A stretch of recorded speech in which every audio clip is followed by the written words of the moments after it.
pessoal, sejam muito bem-vindos ao Sem Barreiras. Esse é o segundo vídeo.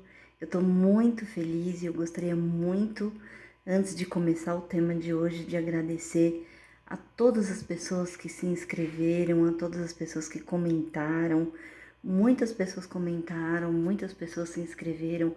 Então, assim, antes de começar, eu gostaria de agradecer muito a todas as pessoas que se inscreveram, que comentaram, os comentários muito legais que eu recebi. Muito obrigada mesmo por todo mundo que gostou da ideia e que tá me dando a maior força, que estão me dando o maior carinho. Então, meu muito obrigado primeiramente a todos vocês, tá? E aqueles que estão chegando, que estão visualizando o vídeo pela primeira vez, por favor, sejam bem-vindos. E se quiserem, se inscrevam no canal, botem um comentário, o sininho, o joinha, enfim, tudo aquilo que tem direito para que o canal continue crescendo, para que o canal cresça e que o canal possa ajudar muitas e muitas pessoas. Meu nome é Fernanda Amoroso, sejam muito bem-vindos. Hoje eu gostaria de contar assim a minha história, né? De contar para vocês o meu depoimento de como eu cheguei até aqui, o que aconteceu com a minha vida, o que aconteceu em termos de saúde, né, para que eu chegasse até esse momento, para que eu pudesse falar para as pessoas e falar para vocês o que é viver sem barreiras e chegar realmente no objetivo do canal. Bem, eu tenho 42 anos de idade, eu nasci em São Paulo, capital, e eu nasci com uma série de problemas, muitos problemas mesmo, problemas de microcefalia, problemas de locomoção, problema visual, principalmente catarata, né? Eu nasci com catarata congênito. Então vocês imaginam, eu tinha um prognóstico muito negativo, né, por parte da medicina. Então, muitos médicos chegaram a falar para os meus pais que eu não ia ter condições de ir para frente, que eu não ia ter condições de sobreviver. E muitos deles chegaram até a dizer que eu não ia sobreviver nem 6 meses. E que se eu sobrevivesse, provavelmente eu ia ser um vegetalzinho, né? Que talvez eu não ia poder falar, ou não ia poder andar, ou não ia poder, enfim, ter uma vida, digamos assim, produtiva, né? Uma vida ativa, enfim. Porque, como vocês sabem, lógico, todos os pais torcem e querem para que os seus filhos tenham um melhor desenvolvimento, né? Para que os seus filhos realmente se desenvolvam e vão para frente e tenham um futuro o melhor possível. E lógico que com os meus pais não foram diferente, né? A expectativa deles certamente era uma expectativa bastante positiva. Mas, infelizmente, com esses problemas, meus pais nunca desistiram, né? Apesar de todos os prognósticos negativos, apesar de muitos médicos dizerem realmente que eu não ia ter chance de sobrevivência e que se eu sobrevivesse eu não ia me desenvolver adequadamente, né?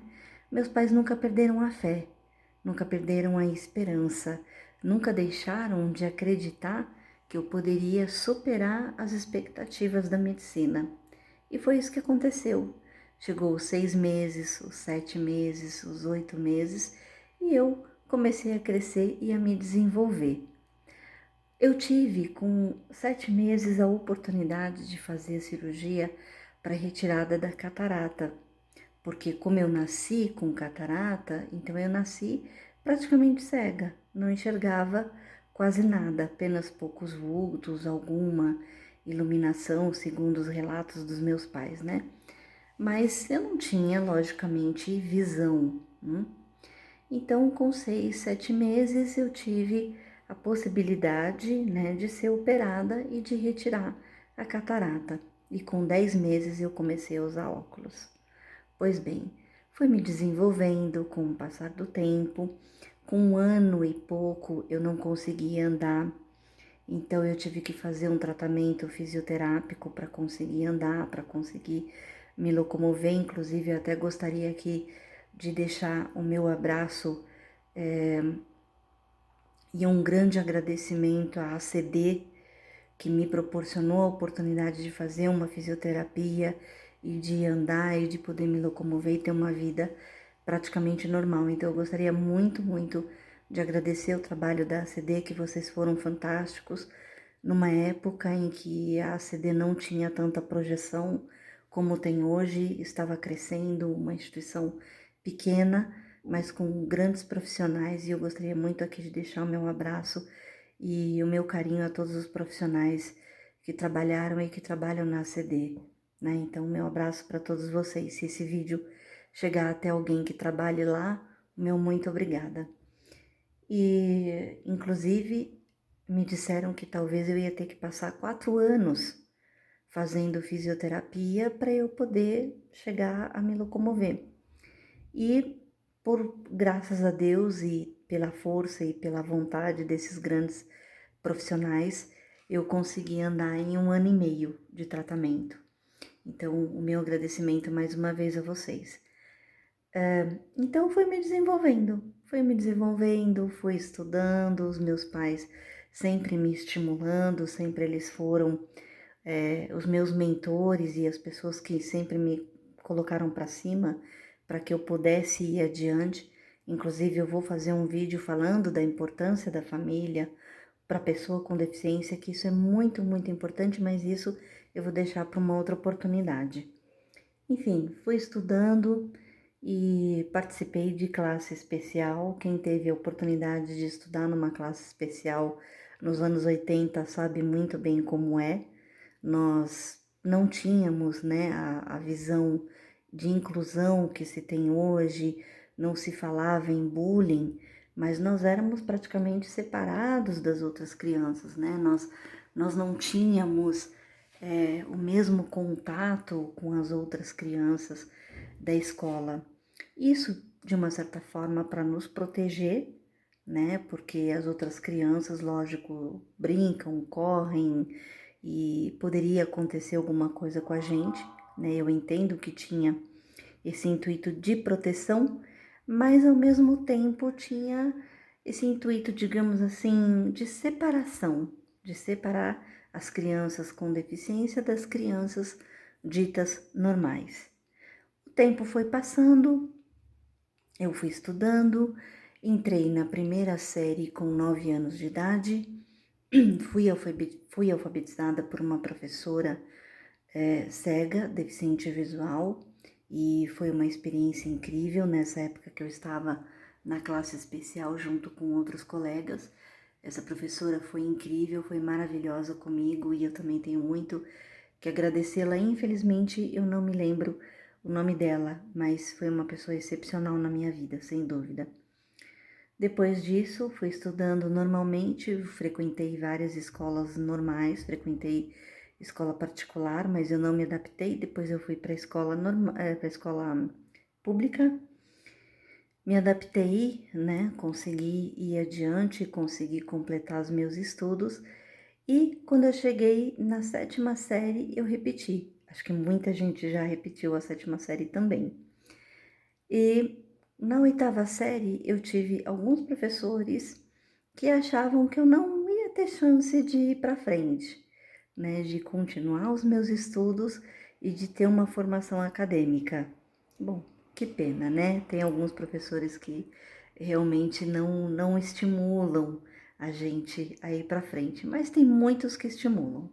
Com certeza, a grande maioria nos estimulam.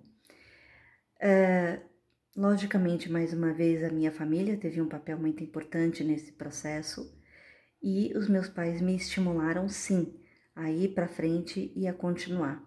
Eu fiz o colegial, depois do colegial eu fiz magistério e depois do magistério eu entrei na faculdade de psicologia. Estudei psicologia com toda a minha dificuldade, com todas as minhas limitações, mas eu estudei e mais uma vez os meus pais estavam ali presentes, tendo fé e tendo esperança de que eu iria conseguir. Depois de psicologia, passado alguns anos, eu fiz hotelaria também, numa cidade aqui do interior do estado de São Paulo. Viajei, tive a oportunidade de ir para outros países, de ter amigos, enfim, graças a Deus consegui, com toda a minha dificuldade, viver sem barreiras. É fácil? Não, não é fácil. É um processo muito difícil, é um processo de paciência, é um processo de força de vontade. Mas viver sem barreiras é justamente isso. Não é simplesmente você vencer as barreiras, mas é você acreditar que você pode vencer as barreiras e que tudo que acontecer na sua vida nem sempre vai ser algo negativo, nem sempre vai ser uma coisa para você pensar: poxa, isso aconteceu por causa da minha deficiência, por causa da minha dificuldade. Não, às vezes as barreiras existem justamente para elas serem vencidas e para elas serem conquistadas. Então, dificuldade, meus queridos, sempre vai existir, mas nós temos que pensar positivo, nós temos que ter fé e nós temos que ter pessoas ao nosso redor que acreditem em nossa capacidade. Bom, eu apenas fiz um resumão da minha vida, da minha história, para vocês entenderem um pouquinho do que é ter uma deficiência e vencer as barreiras e procurar fazer o melhor por você e pelas pessoas que estão ao seu redor. Então, muito obrigada mais uma vez pela atenção. Por favor, mais uma vez se inscrevam, comentem, deem um like, compartilhem, enfim. E vamos viver sem barreiras e sempre com felicidade e esperança e fé. Um beijo para todo mundo. Muito obrigada pela atenção. Até a próxima.